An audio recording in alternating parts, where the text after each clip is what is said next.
दोस्तों हम फिर से लेकर आ चुके हैं आप लोगों के लिए सुबह की सभी ताजा और बड़ी खबरें। फटाफट अंदाज में एक एक कर बताएंगे आपको आज देश और दुनिया से क्या बड़ी खबरें निकलकर सामने आ रही हैं। लेकिन उससे पहले दोस्तों एक नजर डाल लेते हैं सुर्खियों पर।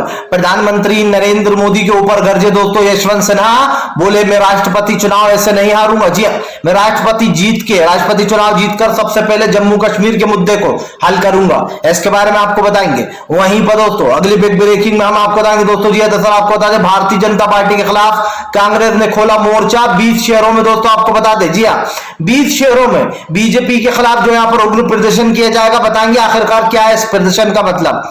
वहीं पर अगली बड़ी खबर में हम आपको बताएंगे दोस्तों, कांग्रेस ने लिखी लोकसभा, जी हाँ स्पीकर ओम बिरला को चिट्ठी, बोले फिलहाल तत्काल में उन 3 लोगों के ऊपर कार्रवाई हो जिन लोगों ने राहुल गांधी के वीडियो को तोड़ मरोड़ कर बताया है। वहीं पर अगली बड़ी खबर में हम आपको बताएंगे दोस्तों, ओपी राजभर का बड़ा बयान, बोले अगर अखिलेश तलाक देंगे तो छोड़ दूंगा, अगर अखिलेश कभी भी पहल नहीं करेंगे तो मैं कभी भी इस गठबंधन को टूटने नहीं दूंगा। वहीं पर अगली बड़ी खबर में हम आपको बताएंगे दोस्तों, फारूक अब्दुल्ला ने की यशवंत सिन्हा की तारीफ, बोले यशवंत सिन्हा ने देश के लिए काफी कुछ किया, खास करके जम्मू कश्मीर के लिए भी, इसके बारे में भी आपको बताएंगे। वहीं पर अगली बड़ी खबर में हम आपको बताएंगे दोस्तों, जी दरअसल आपको बता दें प्रधानमंत्री नरेंद्र मोदी के खिलाफ दोस्तों जमकर गरजे राहुल गांधी, बोले देश में तानाशाही चल रही है। जी हाँ इसके बारे में भी आपको बताएंगे। वहीं पर अगली बड़ी खबर में हम आपको बताएंगे दोस्तों, जी दरअसल आपको बता दें भारतीय जनता पार्टी के साथ हो सकता है गुजरात में खेला, कांग्रेस ने दोस्तों जिग्नेश मेवाड़ी को दी बड़ी जिम्मेदारी, इसके बारे में भी बताएंगे। वहीं पर मोहम्मद जुबैर को लेकर दोस्तों फंस गई भारतीय जनता पार्टी, महंत मुनि के खिलाफ दोस्तों सारे विपक्षों ने खोला मोर्चा, बोले ये कब से, आप समझिए दोस्तों कब से ये जो यहाँ पर रिस्पेक्टफुल इंसान हो गया है, इसके बारे में बताएंगे कैसे सरकारी वकील ने खुद अपने ऊपर जो मुसीबत मोल ले ली है। वहीं पर अगली बड़ी खबर में हम आपको बताएंगे दोस्तों, जी दरअसल आपको बता दें प्रधानमंत्री नरेंद्र मोदी के ऊपर दोस्तों आपको बता दें अखिलेश ने निकाली भड़ास, बोले फिलहाल देश में लोकतंत्र खत्म हो रहा है और लोकतंत्र को बचाने के लिए जरूरी है कि हम आगे से आगे बढ़े, इसके बारे में भी आपको बताएंगे। तो सारी खबरें फटाफट अंदाज में देंगे, एक एक कर देंगे। फिलहाल चलिए बढ़ते हैं सबसे पहली और सबसे बड़ी खबर की ओर। दरअसल दोस्तों आपको बता दें यशवंत सिन्हा का बीजेपी के ऊपर बड़ा हमला, बोले भारतीय जनता पार्टी देश में नफरत फैला रही है, इस नफरत को खत्म करूंगा, मैं राष्ट्रपति चुनाव ऐसे नहीं हारूंगा। आपको बता दें यशवंत सिन्हा ने कहा कि राष्ट्रपति चुनाव जीतते से ही सबसे पहले जम्मू और कश्मीर के 370 वाले मुद्दे को उठाया जाएगा।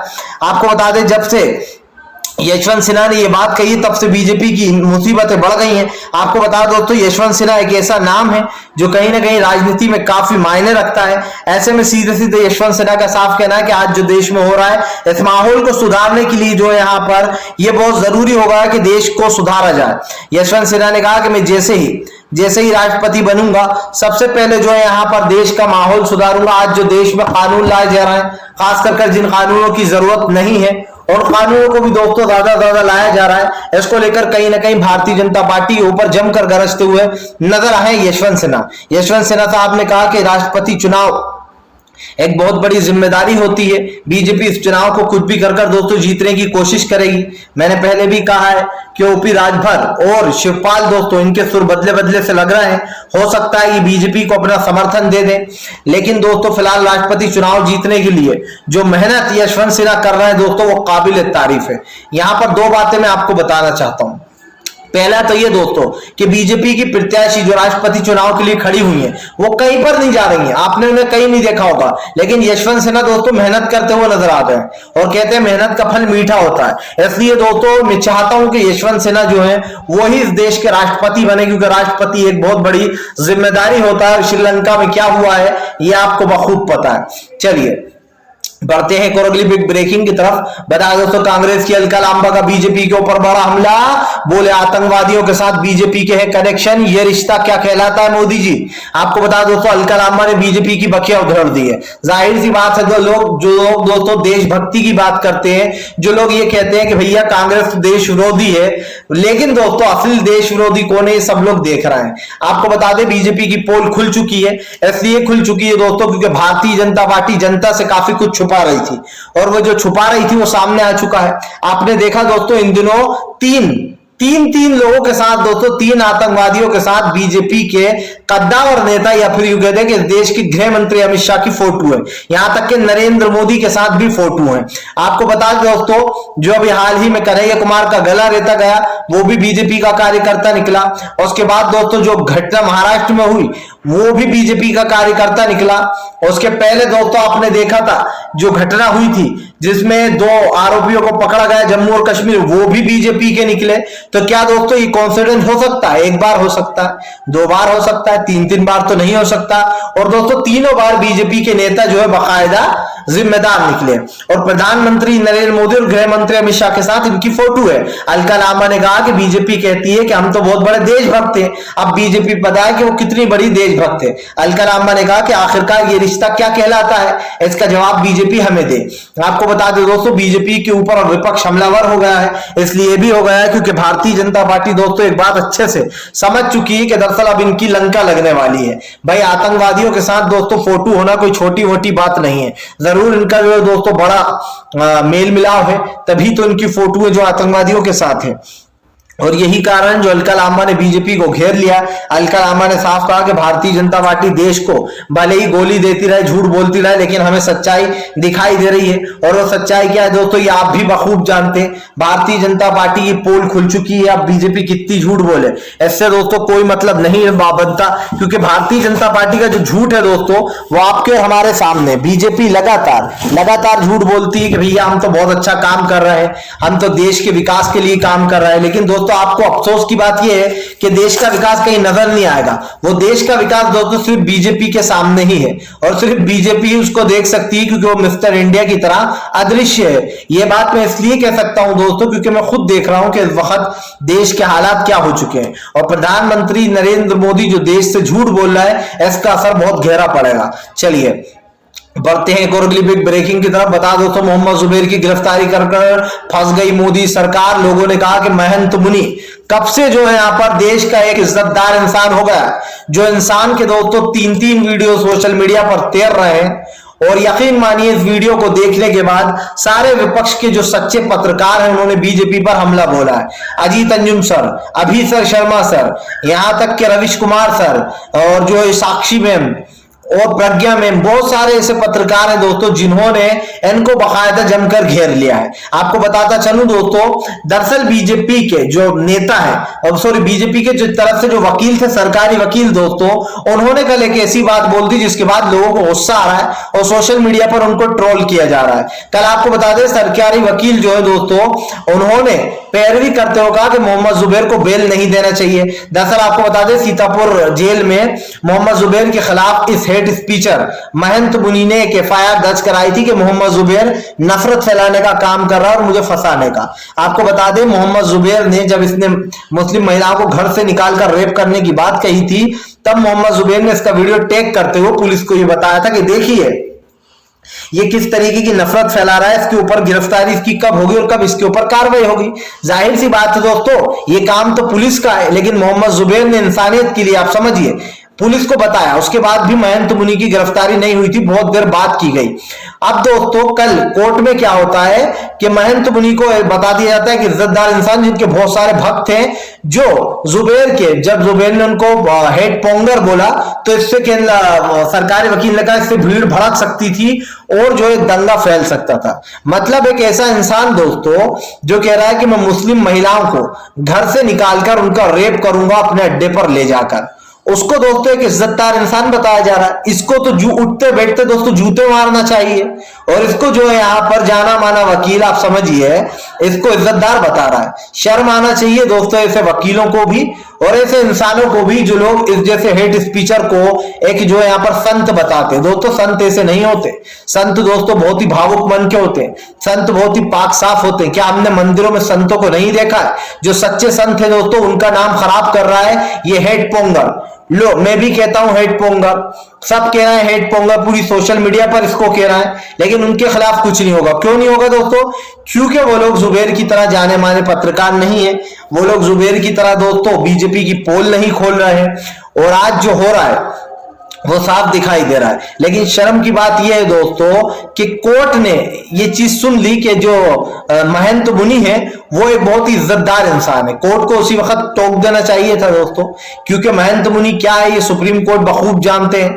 उन्होंने देखा है, हालांकि महंत मुनि को दोस्तों 7 दिन की जेल भी हुई थी। इसी यूपी पुलिस ने गिरफ्तार किया था, जो यूपी पुलिस आज उनको एक इज्जतदार इंसान बता रही है। योगी की आप समझिए दोस्तों, योगी की चालबाजियां देखिए। योगी आदित्यनाथ जुबेर को फंसाने के लिए महंत मुनि को इज्जतदार बतवा दिया। फिलहाल खैर चलिए हम बढ़ते हैं दोस्तों एक और अगली बिग ब्रेकिंग की तरफ। बता दोस्तों अगली जो बड़ी खबर निकल कर आ रही है आपको बता दोस्तों, श्रीलंका में हालात बेकाबू, राष्ट्रपति आवास को दोस्तों घेर लिया गया है। जी हाँ, राष्ट्रपति छोड़कर भाग निकले दोस्तों अपना पद। दरअसल दोस्तों आपको बता दें श्रीलंका का माहौल ठंडा होने का नाम नहीं ले रहा। कल दोस्तों आपको बता दें राष्ट्रपति भवन में आम जनता घुस गई और आम जनता ने घुसकर दोस्तों राष्ट्रपति को दौड़ा दिया। राष्ट्रपति किसी तरीके से अपनी जान बचाकर भागे। राष्ट्रपति भवन पर दोस्तों आम जनता ने कब्जा कर लिया है। वहां के स्विमिंग पूल में नहाया जा रहा है, वहां पर मस्तियां की जा रही हैं, यहां तक कि दोस्तों राष्ट्रपति भवन का बेड़ा गर्क कर दिया गया है। जाहिर सी बात है दोस्तों, भारत को इस सबसे सीखने की जरूरत है। इसलिए है दोस्तों क्योंकि वो दिन दूर नहीं जब प्रधानमंत्री नरेंद्र मोदी और उनकी फौज को भी ऐसे ही दौड़ाया जाएगा। अगर जनता का बुरा हाल हुआ दोस्तों, अगर जनता को इसी तरीके से परेशान किया गया, तो नरेंद्र मोदी ये बात अच्छी तरीके से समझ लें कि देश की जनता को बहुत जल्दी गुस्सा आता है। और जिस दिन देश की जनता जाग उठी उस दिन दोस्तों सरकार की जो नाकामी है वो जनता गिनवा देगी। मैं इसलिए ये बात कह सकता हूं दोस्तों क्योंकि प्रधानमंत्री जो चीजें करते हैं दोस्तों उसका कोई मतलब ही नहीं है और उसका कोई अस्तित्व ही नहीं है। आज देश का प्रधानमंत्री अगर आपको और हमें दोस्तों कुछ सिखाने की कोशिश कर रहा है तो ये समझिए कि देश के प्रधानमंत्री का इसमें बहुत बड़ा फायदा है। नरेंद्र मोदी ये कहते हैं कि मैं देश के विकास के लिए काम करता हूं, लेकिन अफसोस की बात यह है कि वो विकास ना दिखाई देता है ना सुनाई देता है।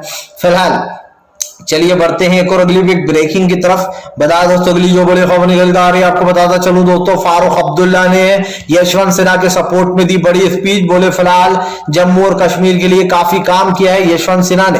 वो एक दिग्गज नेता है और एक स्ट्रॉन्ग नेता है। आपको बता दोस्तों यशवंत सिन्हा जिनको विपक्ष ने राष्ट्रपति उम्मीदवार बनाया है, उनको लेकर काफी जो यहाँ पर घेमा घेमी हो गई है। आपको बता दें राष्ट्रपति चुनाव के लिए बीजेपी पूरी कोशिश कर रही है कि वो किसी भी तरीके से इस चुनाव को जीत जाए। लेकिन दोस्तों आपको बता दें अगर सब कुछ ठीक रहा तो ये चुनाव जो है वो विपक्ष की झोली में है। इसलिए है दोस्तों क्योंकि फिलहाल इस चुनाव में कहीं ना कहीं यशवंत सिन्हा अगर राष्ट्रपति बन गए दोस्तों तो बीजेपी के लिए काले कानूनों को पास कराना मुश्किल हो जाएगा। क्योंकि इससे पहले जो राष्ट्रपति थे दोस्तों रामनाथ कोविंद वो बीजेपी के चुने हुए थे और बीजेपी का जो चुना हुआ होता है वो बीजेपी की बोली बोलता है। आप देख लीजिए कि ममता बनर्जी के जो राज्यपाल है धनखड़ वो बीजेपी के पिछलग्गू बने हुए हैं। जो बीजेपी बोलती है वही वो करते हैं धनखड़, जो बीजेपी समझाती है वही वो समझते हैं। और दोस्तों ऐसा सिर्फ धनखड़ की बात नहीं है दोस्तों, महाराष्ट्र के राज्यपाल को ले लीजिए, किस तरीके से जब सरकार जहां नहीं थी तो बीजेपी का पिछलग्गू बन गए। ऐसे ही दोस्तों राजस्थान के बीजेपी के राज्यपाल है, क्योंकि जहां केंद्र सरकार बनती है दोस्तों तो वही जगह जगह राज्यपाल को नियुक्त करती है। और इसीलिए दोस्तों ये सब कुछ सामने आ जाता है कि बीजेपी को जिताने के लिए पूरी फौज खड़ी है। आप समझिए राज्यपाल भी इन्हीं के और जो है देश में ज्यादातर जगह जगह पर इन्होंने अपनी सरकारें बना ली गिरा गिरा कर। इससे बहुत फायदा होता है दोस्तों, वोटिंग जब वोट डलते हैं तो बीजेपी किसी भी तरीके से इस पूरे मामले को घुमा लेती है। फिलहाल खैर चलिए हम बढ़ते हैं दोस्तों एक और अगली बिग ब्रेकिंग की तरफ। बता दोस्तों अगली जो बड़ी खबर निकल कर आ रही है आपको बता दोस्तों, ओपी राजभर और चाचा शिवपाल दे सकते हैं अखिलेश को दोस्तों धोखा। जी हाँ, मुमुर की दोस्तों आपको बता दें जो उन्होंने डिनर रखा था उसमें शामिल हुए थे। आपको बता दोस्तों बीजेपी की राष्ट्रपति उम्मीदवार जो है उन्होंने एक डिनर रखा था जिसमें शिवपाल और ओपी राजभर पहुंचे। आपको बताता चलूं दोस्तों अब कई मामले खड़े हो रहे हैं। दरअसल आपको बता दें जिस तरीके से ये सब कुछ सामने आया दोस्तों, इसको देखकर ये कहा जा सकता है कि ओपी राजभर अखिलेश यादव को धोखा दे सकते हैं। हालांकि जब ओपी राजभर से बात की गई तो ओपी राजभर ने कहा कि हम तो सिर्फ तलाक का इंतजार कर रहे हैं, अगर अखिलेश हमें तलाक दे देंगे तो हम छोड़ देंगे। ओपी राजभर ने दोस्तों अखिलेश के ऊपर तंज कसा बेसिकली। हालांकि ओपी राजभर के बयान से साफ है कि वो नहीं चाहते कि पार्टी टूटे। आपको बता दें ओपी राजभर ने कहा मैं इतना वादा जरूर करता हूं कि मैं अपनी ओर से कभी भी पार्टी का गठबंधन नहीं तोड़ूंगा। अब आप जाहिर सी बात है दोस्तों, अगर ओपी राजभर अखिलेश के खिलाफ जाएंगे बगावत करेंगे तो जाहिर सी बात है आप क्या तोड़ोगे, वो खुद ही आपको पार्टी से बाहर निकाल देंगे। अगर आप अखिलेश के खिलाफ दिन रात बोलोगे पीठ पीछे या फिर हेट स्पीच दोगे उनके खिलाफ, अपनी ही पार्टी को घेरोगे, तो आपको कौन रखेगा? जाहिर सी बात है दोस्तों, ओपी राजभर एक बड़ बोले भी माने जाते हैं, लेकिन जिस तरीके से उन्होंने योगी आदित्यनाथ से भीख मंगवाने की बात कही थी कि कटोरे में योगी से भीख मंगवाऊंगा, अब दोस्तों मुझे लगता है उसी बीजेपी के साथ कहीं शामिल ना हो जाए, क्योंकि राष्ट्रपति चुनाव में दोस्तों खेला कर सकते हैं दोनों। हालांकि ओपी राजभर ने जो अभी बयान दिया उससे लग नहीं रहा है, लेकिन ओपी राजभर का कोई भरोसा नहीं है दोस्तों, क्योंकि पल में माशा पल में तोला इंसान है ये। हो सकता है ये दोस्तों बीजेपी की तरफ मिल जाए और जो अखिलेश को धोखा दे दे, लेकिन चाचा शिवपाल भी दोस्तों उसी राह पर चल पड़े हैं। हालांकि दोस्तों इसमें गलती अखिलेश की भी है, शिवपाल को तो खैर कभी भी अखिलेश यादव सम्मान नहीं देते, चाचा शिवपाल जो है उनके हमेशा हमने देखा अखिलेश यादव को उन्हें सम्मान देना चाहिए। जब मीटिंगें होती हैं वो बुलाते नहीं है, और जब बुलाते हैं तो वो नाराज हो जाते हैं। जाहिर सी बात है दोस्तों, चाचा भी हैं और कहीं ना कहीं उन्होंने चुनाव भी जीता था, सीट भी जीती थी, तो अखिलेश को उनको जो ज्यादा सम्मान देना चाहिए था। फिलहाल खैर चलिए हम बढ़ते हैं दोस्तों एक और अगली बिग ब्रेकिंग की तरफ। बता दोस्तों, कांग्रेस ने खोला बीजेपी के खिलाफ मोर्चा, 20 शहरों में दोस्तों 20 शहरों में सम्मान यात्रा निकालेगी।